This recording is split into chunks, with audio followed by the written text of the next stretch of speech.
것만 생각하고 좋은 것만 생각하고 좋은 것만 보고 좋은 것만 보고 좋은 것만 듣고 좋은 것만 듣고 좋은 말만 하자.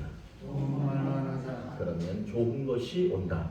그러면 좋은 것이 온다. 아멘. 아멘. 자, 오늘 말씀 제목 같이 읽겠습니다. 시작. 생각만 해도 힘이 되는 가정. 여러분, 생각만 해도 힘이 되는 과정이 여러분들의 가정이 됐으면 좋겠습니다. 미국의 자동차 왕이라고 하는, 여러분 포드차 아시죠? 헨리 포드라고 하는 사람이 자동차 왕인데, 이 사람은 1863년도생이에요. 상당히 오래 전에 태어난 분입니다. 이 사람은 기술자로 시작합니다. 기술자였어요. 그리고 나서는 기업인이 됩니다. 기술자가 그 기술을 잘 활용하고 노력해서 큰, 다시 말하면 포드 컴퍼니라고 하는, 그러니까 포드 주식회사를 만든 사람입니다. 이 헨리 포드가 대기업을 일으킨 다음에 고향으로 내려갑니다. 그리고 고향 가가지고 뭘 했느냐 하면 집을, 아주 조그만 집을 하나 줬습니다. 그러니까 주변의 사람들이 뭐라고 얘기하느냐 하면, 대기업의 총수가 살기에는 그 집이 너무 작고 불편하지 않습니까? 그래도 어느 정도 편하게 집을 지어서 살아야 되는 것 아닙니까? 그렇게들 얘기했습니다. 아주 걱정스러운 이야기들을 많이 했어요. 워낙 돈도 많고 이름이 난 사람이니까 그랬겠죠. 그때 이 헨리 포드가 활짝 웃으면서 이렇게 말했답니다. 가정은 건물이 아닙니다. 비록 작고 초라하더라도 예수님의 사랑이 그곳에 있다면 그 집이 가장 위대한 집입니다. 헨리 포드의 말처럼 성경에서도 이런 말씀을 해요. 잠언서에 보시면 이런 말이 있어요. 마른 빵 한 조각을 먹어도 화목하는 것이 집안에 먹을 것이 많으면서 다투는 것보다 낫다. 다시 얘기하면 이게 무슨 얘기냐 하면, 먹을 것이 마른 빵 한 조각 있더라도 싸우지 않고 다투지 않고 행복하게 사는 것이 중요하지, 집안에 먹을 것이 엄청나게 많은 그런 집이지만 싸우고 다툰다면 그것은 좋은 가정이 아니다. 이렇게 말하는 겁니다. 여러분, 부자가 좋습니까? 행복한 게 좋습니까? 그래서 똑똑한 사람은 그래야지, 부자가 행복한 거라고. 그런데 여러분, 항상 우리는 늘 갈림길, 딜레마에 있습니다. 그럴 때 여러분들은 신앙인답게 어떤 물질을 따라가기보다는 영적인 것들을 따라가시고 하나님의 말씀을 따라가시고 그분의 뜻, 그것이 만져지지 않고 보여지지 않아도 그 하나님의 뜻을 따라가시는 여러분들이 됐으면 좋겠습니다. 바버라 부시라고, 부시 그러니까 어서 많이 들어보지 않았어요? 바버라 부시라고 하는 사람이 누구냐면 미국의 부시 대통령의 부인이에요. 이분도 아주 훌륭한데, 이분이 무슨 얘기를 했느냐면, 가족이란 폭풍 속에서도 버팀목이 되어주는 존재이다. 가정이란 폭풍이 불어도 버팀목이 되어주는 그런 곳이 바로 집이다. 이런 얘기를 했습니다. 여러분, 우리들이 살다 보면 인생에 폭풍이 몰아칠 때가 있습니다. 그럴 때, 그렇게 힘들 때 가족을 생각하면, 우리 가정을 생각하면 왠지 신이 난다, 이런 말이에요. 가정은 바로 그런 곳이라는 거예요. 여러분들이 슬프고 힘들고 어렵고 괴로울 때 집에 있는 내 부모를 생각하고 내 자녀들을 생각할 때 신이 나는 그런 가정, 그런 곳이 바로 가정이 되어야 된다. 그렇게 말하는 겁니다. 여러분, 그런 가정이 되고 싶지 않습니까? 세상에 살 때 풍랑은 만났는데 너무 힘들어. 그럴 때 집에 있는 엄마 아빠를 생각할 때 힘이 나고, 또 힘들 때 자식들을 생각하면 힘이 나고, 여러분 그런 가정이 돼야 되지 않겠어요? 아닌가 봐. 여러분 그런 가정이 돼야 됩니다. 예. 그런데 그런 가정을 그러면 어떻게 만들 수 있느냐는 거예요. 오늘 우리가 읽은 말씀에서 이렇게 하면 그런 가정이 될 수 있다라고 얘기합니다. 오늘 말씀에서 한 가정의 엄마, 아빠, 어머니, 아버지, 자녀들을 낳고 양육하고 기르는 부모에게 하나님이 이렇게 말씀합니다. 오늘 4절 말씀 한번 보시겠어요? 4절 말씀 같이 한번 읽어볼까요? 다 같이 시작. 또 아비들아 너희 자녀를 노엽게 하지 말고 오직 주의 교훈과 훈계로 양육하라. 거기 아비들아 그러죠? 그건 아빠들만 얘기하는구나. 그렇게 생각하시면 안 돼. 어머니, 아버지에게 하는 말이에요. 뭐라고 얘기를 하느냐 하면 자녀들을 화나게 하지 말라는 거예요. 자녀들을 화나게 하지 말라. 주의 교훈과 훈계로 양육하라. 다시 얘기하면 부모는 두 가지를 실천해야 된다. 이렇게 하나님이 말하는 거예요. 여러분 좋은 가정을 만들려면 부모는 이 두 가지를 실천해야 됩니다. 첫째, 오늘 읽은 말씀 그대로예요. 자녀들이 있잖아요. 그 자녀들이 이 엄마 아빠 때문에 화나는 일이 있어서는 안 된다는 거예요. 될 수 있으면 자녀들이 화내는 일이 없도록 부딪히지 말라. 그렇게 말하는 거예요. 그리고 두 번째는 뭘 얘기하느냐 하면 하나님의 말씀으로 자녀들을 잘 가르치고 길러야 된다. 그것이 하나님께서 부모에게 하시는 말씀입니다. 부모가 그렇게 할 때 그 가정이 좋은 가정이 될 수 있다라고 말하는 겁니다. 그러면은 가정에 부모에게 하나님이 말씀하셨으니까 자녀들에게도 말씀하시겠죠. 자녀들에게도 하나님께서 말씀하셨습니다. 오늘 1절 한번 같이 읽어볼까요? 자녀들에게 하시는 말씀입니다. 시작. 자녀들아 주 안에서 너희 부모에게 순종하라. 이것이 옳으니라. 뭐 하래요? 2절도 한번 읽어볼까요? 시작. 네 아버지와 어머니를 공경하라. 이것은 약속이 있는 첫 계명이니 자녀들도 두 가지를 실천해야 된답니다. 그 두 가지 중에 첫 번째가 뭐냐면 부모님 말씀하실 때 그 부모님 말씀을 귀담아서 잘 들으라는 거예요. 두 번째, 공경하라. 이 공경이라고 하는 것은 뭐냐면 아유 어머니 아버지 훌륭하십니다. 이렇게 말하는 것도 공경하는 거지만 진짜 공경은 뭐냐 하면 엄마 아빠가 무엇이 필요한지를 알고 그 필요한 것들 사다 드리는 거예요. 제가 좀 직선적으로 얘기하는 거예요. 엄마 아빠가 뭐 필요하잖아요. 그러면 그거를 사가지고 엄마 이거 쓰세요. 아버지 이거 쓰세요. 갖다 드리는 거예요. 그게 공경하는 거예요. 그게 섬겨드리는 거예요. 오늘 말씀은 아주 명료하게 얘기합니다. 힘들고 어려울 때 가만히 생각했을 때 엄마를 생각하고 아버지 생각할 때 아 그래 엄마 아버지 때문에 내가 힘이 나는 가정. 또 집에서 힘들 때 우리 아이들이 저 멀리가 살고 있지만 그 아이들을 가만히 생각할 때 갑자기 없던 힘이 막 생기는 가정. 여러분 그 가정이 되려면 부모는 두 가지를 해야 된대. 뭐라고 그랬어요? 자녀를 화나게 하지 말라. 자녀 화나게 하는 경우 많이 있어요. 근데 하나님이 그거 알고 얘기하는 거야. 자녀들하고 부딪히지 말라는 거야. 자녀들이 말할 때 잘 들어주기도 하라는 거예요. 그리고 자녀들을 기를 때 이제 다 커가지고 안 돼요 라고 하시면 안 돼. 지금이라도 자녀가 50이 먹었든 60을 먹었든 그 자녀에게 늘 무엇을 말할 수 있어야 되느냐 하면 하나님의 말씀을 말할 수 있는 부모가 돼야 된다는 거예요. 꼬맹이일 때만 말씀으로 가르치고 크니까 머리 붓으니까 못 가르치고 그런 게 아니라 늘 부모는 하나님의 말씀을 가까이 하고 그 말씀으로 자녀들과 대화하는 부모가 되라는 거예요.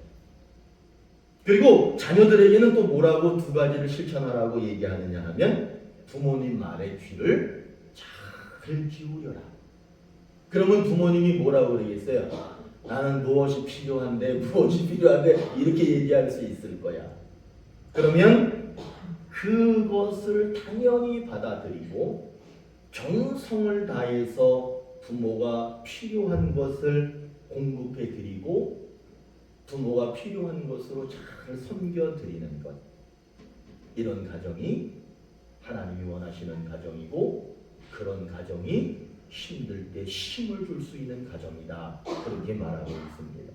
그런데 오늘 성경에서는 그런 가정, 부모가 두 가지를 잘 실천하고 자녀들도 두 가지를 잘 실천하는 그런 가정에게 하나님이 오늘 말씀 안에서 약속하신 게 있어. 그 약속이 뭔지 한번 보실까요? 오늘 3절 한번 읽어볼게요. 자, 읽어볼게요. 시작. 이로써 네가 잘 되고 땅에서 장수하리라. 한번 따라해보세요. 잘 되고 장수한다. 아버지, 어머니 그리고 자식들이 형통하다는 거예요. 여러분, 형통하다라고 하는 말은요, 오늘 오다 보니까 차가 꽉 막혔잖아. 그런 인생은 형통한 인생이 아니야. 내 앞에 차가 한 대도 없는 거야. 그거 한번 생각해 보세요. 형통이라는 거는 도로를 딱 내가 차에 타서 출발을 했는데 내 앞에 차가 한 대도 없는 거야. 그걸 가리켜서 뭐라고 얘기하느냐? 내 앞에 장애물이 없다. 내가 생각하고 계획하고 실천하고 추진해 가고 있는데 거기에 나를 방해할 수 있는 것들이 한 개도 없다. 그걸 뭐라고 그런다? 형통하다. 형통하게 된대요. 그 다음에 오늘 말씀에도 분명히 얘기하죠. 장수하리라. 이게 뭐냐 하면 오래 산다는 거예요. 여러분, 오래 살아야지. 어르신들이 그러잖아. 아유, 내가 일찍 죽어야죠. 그다 거짓말이라며. 그게 반대라며. 오래 살아야 되는 거야. 오래 사셔야 돼. 그래야 자녀들이 힘을 잃지 않습니다. 여러분, 엄마 아빠 안 계시면요, 자녀들은 힘 빠져요. 그렇기 때문에 몸이 좀 약하셔도 오래 사셔야 돼. 근데 오늘 하나님이 약속하고 있어. 장수하리라. 그리고 이제 뭘 얘기하느냐? 그 가정은 행복하게 된다. 그러니까 몇 가지를 약속한 세 가지를 약속해. 하나는 형통하게 된다.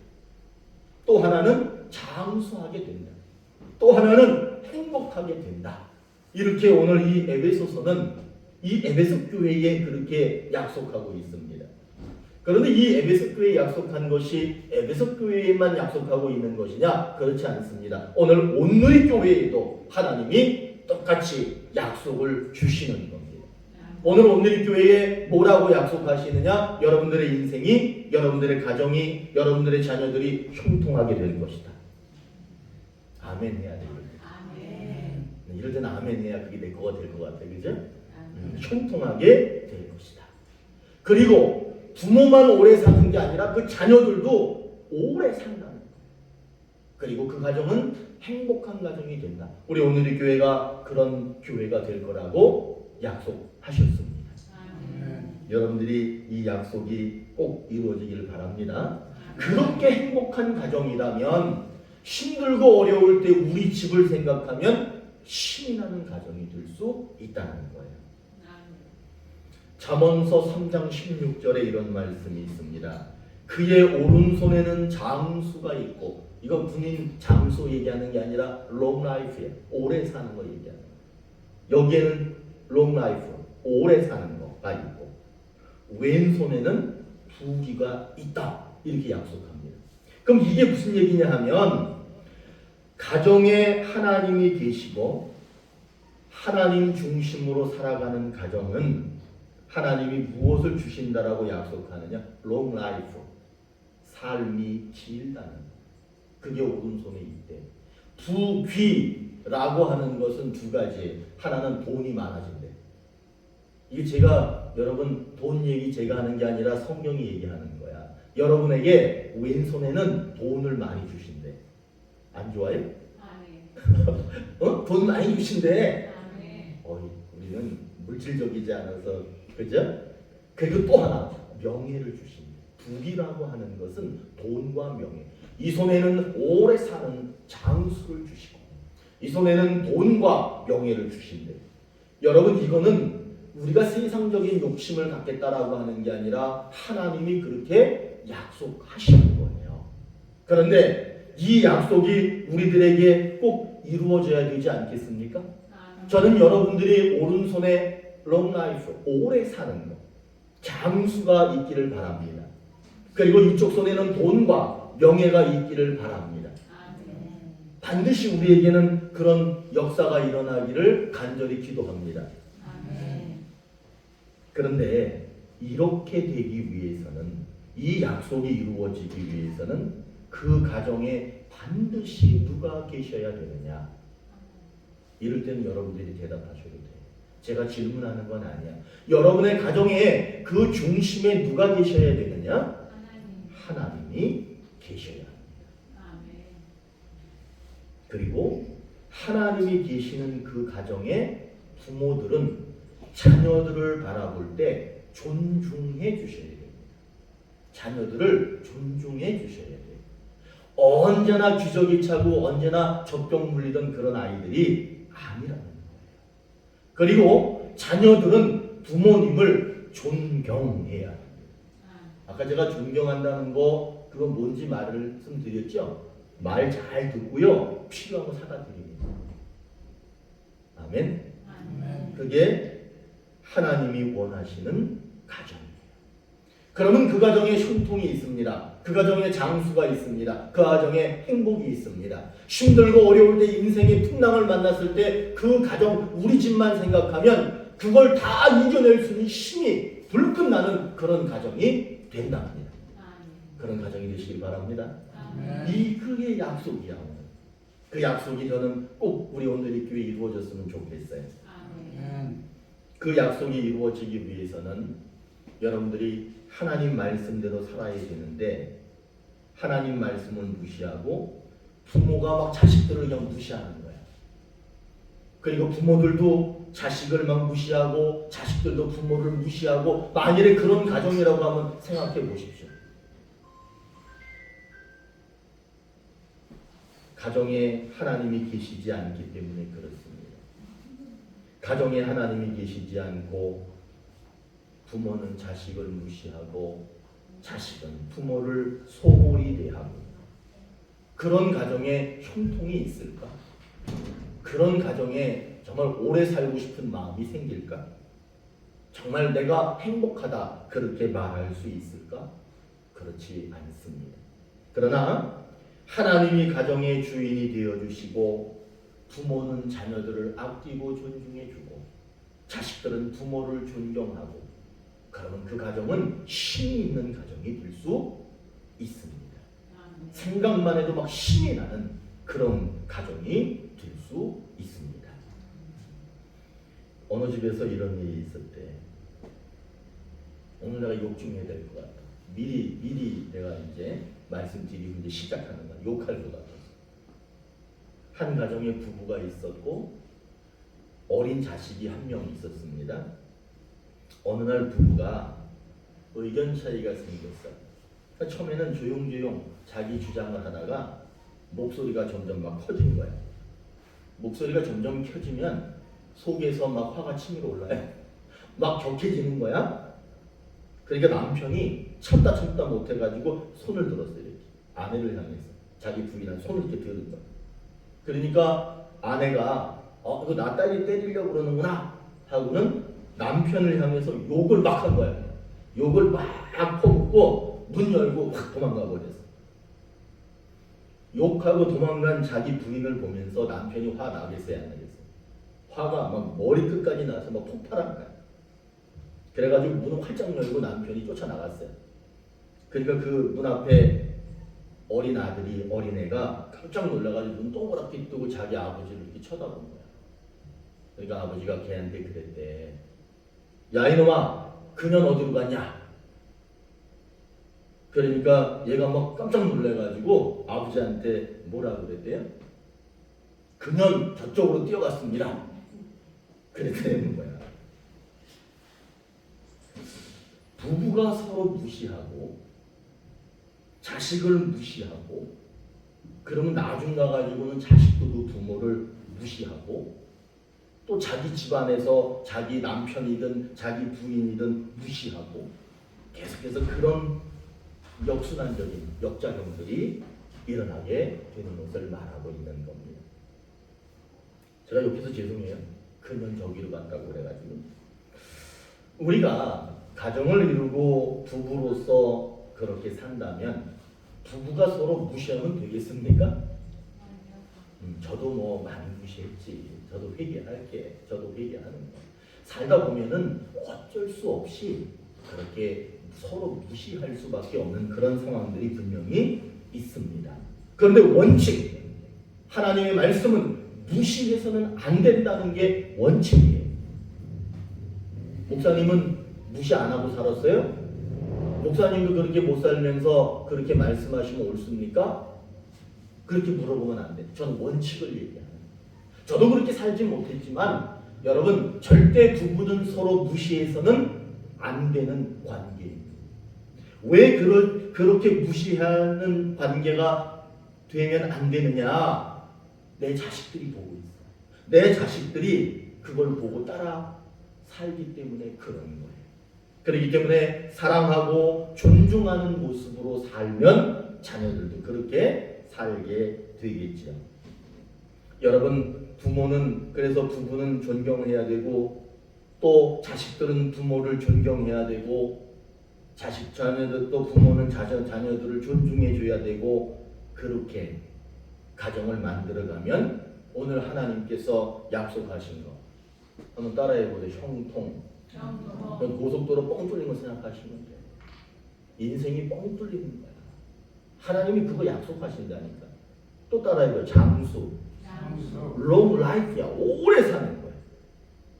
여러분 오래 살아야 돼. 제 아버지가 돌아가시고 나니까 제가 얼마나 건강하고 막 고집도 있어 보이고 힘도 있어 보이고 근데 그렇지 않아. 이 속은 무너졌는 자식의 입장에선 부모가 병든 부모라도 거기 침대에 누워있는 부모라도 있어야지 이게 다 무너져. 부모들 오래 사셔야 돼. 그리고 자녀들도 오래 사셔야 돼. 그리고 행복한 가정을 이루게 된다라고 오늘 분명하게 하나님이 약속하고 있습니다. 그리고 정말 중요한 거 어려울 때 생각만 해도 힘이 나는 그런 가정이 될 수 있답니다. 여러분 그런 경험 있으세요? 힘들고 어렵고 슬프고 괴롭고 우울하고 그럴 때 우리 딸들을 생각하면 막 힘이 나고 그러세요? 저는 그럴 거라고 생각이 들어. 엄마들은 그런 자녀들 생각하면 힘이 막 나죠. 그 다음에 자녀들도 저 타지에 나가서 살면서 힘들고 어려울 때 고향에 계신 부모님을 생각하면 막 힘이 나고 그럴 거예요. 근데 그런 가정을 만들어야 그렇게 되지 않겠습니까? 여러분 우리가 그런 가정을 다시 한번 이 5월달을 맞이해서 생각해보는 시간을 가졌으면 좋겠습니다. 오늘 말씀 4절에서 이렇게 얘기합니다. 부모는 자녀하고 부딪히면서 살지 말라는 거예요.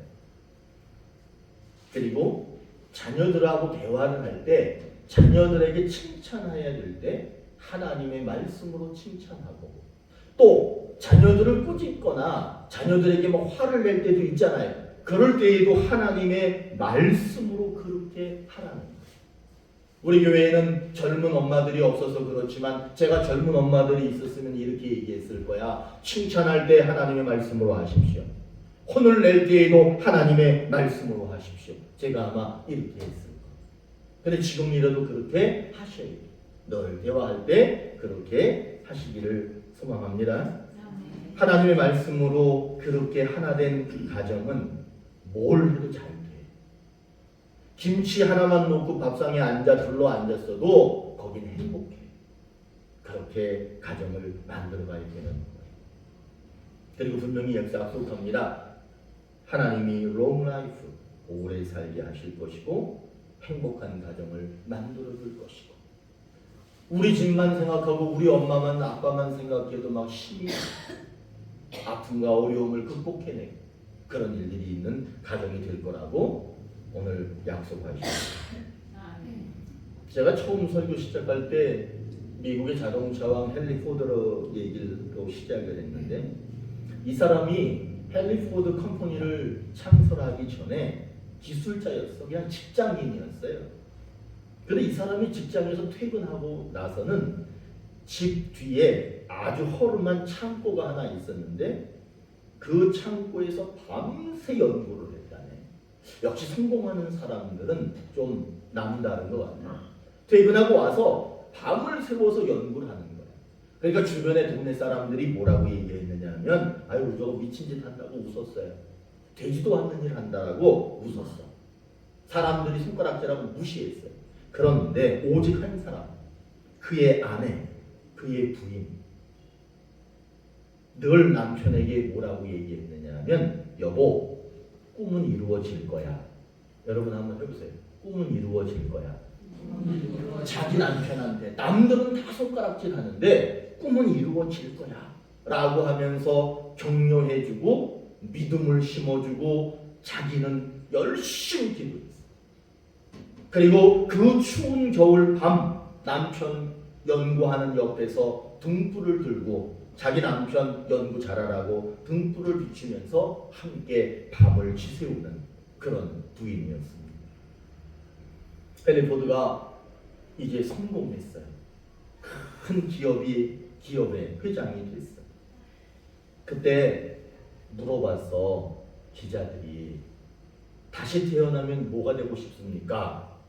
그러니까 헨리 포드가 서슴없이 잠시도 주춤하지 않고 내 아내의 남편이 되고 싶습니다. 그렇게 얘기했대요.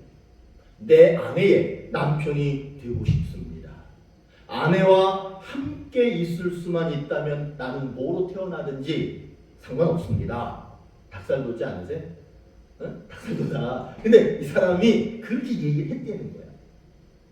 지금 헨리 포드의 고향이 디트로이트예요. 거기에 가면은 헨리 포드 박물관이 있답니다. 저는 안 가봤지만 박물관이 있대. 근데 그 박물관에 들어가면 이런 글이 써 있대. 무슨 글이 써 있느냐? 헨리는 꿈을 꾸는 사람이었고 그의 아내는 기도하는 사람이었다. 헨리는 꿈을 꾸는 사람이었고 그 아내는 기도하는 사람이었다. 이 사람은 잘 만났어, 그죠? 꿈이 있고 그 꿈을 이루어 달라고 기도하는 아내가 있는 그 집, 얼마나 복받고 축복받은 집이겠습니까? 이보다 더 아름다운 가정이 있을 수 있을까? 그런 생각을 해봅니다.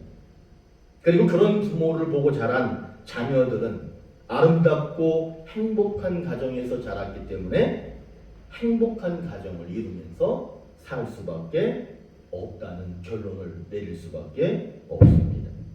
헨리 포드의 가정에 믿음과 기도가 있었을 때 불가능하다라고 말했던 것들이 불가능했던 꿈들이 다 이루어졌습니다.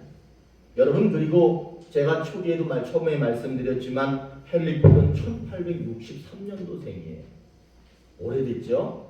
그러면 그 당시에 인간의 평균 수명이 얼마나 됐을까? 여러분, 우리나라 1950년, 60년 이때 우리나라의 평균 수명이 어느 정도 됐는지 대략 짐작가시죠? 60 넘는 사람도 그렇게 많지 않았습니다. 그런데 이 헨리 포드가 몇 살까지 살았느냐 하면 83세까지 살았습니다. 그러면 그 당시로 따지면 장수한 사람이에요. 이 사람은 부인도 잘 뒀어. 기도하는 사람이야. 그 가정에 기도가 있어. 노력하는 사람이야. 그랬을 때 이 사람은 하나님의 약속대로 그는 행복한 삶을 살았습니다.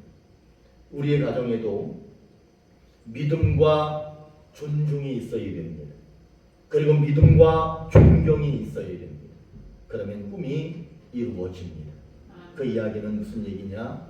우리의 가정이 형통하고 우리의 가정의 구성원들이 장수하고 가정의 모든 부모나 자녀나 다 행복하다고 고백하고 떨어져 살지만 힘들 때 우리 집만 생각하면 힘이 나는 그런 가정을 이루게 된다는 거예요.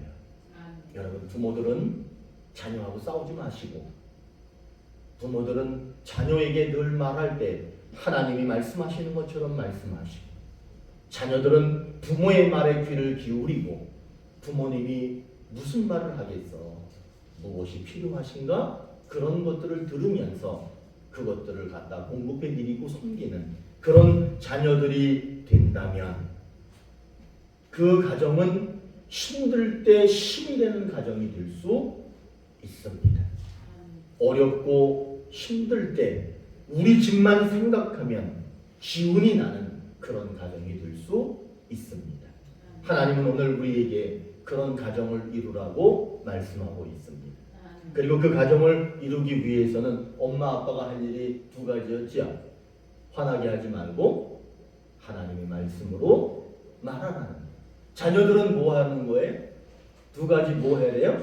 귀, 부모님이 하시는 말씀을 잘 들으라는 거예요. 그리고 두 번째는 뭐예요? 엄마 아빠가 뭐 필요한지 그거 갖다 사다 드리라는 거예요. 그러면 이상한 거야. 별거 아닌데 그 가정이 형통하대. 자식들이 잘 되고 부모도 잘 된대. 그리고 다 잘 살고 오래 산대. 그리고 다 행복하다고 고백한대. 떨어져 살아도 생각만 해도 막 힘이 난대. 여러분, 그런 가정을 꼭 이루시기를 주의 이름으로 축원합니다. 기도하시겠습니다.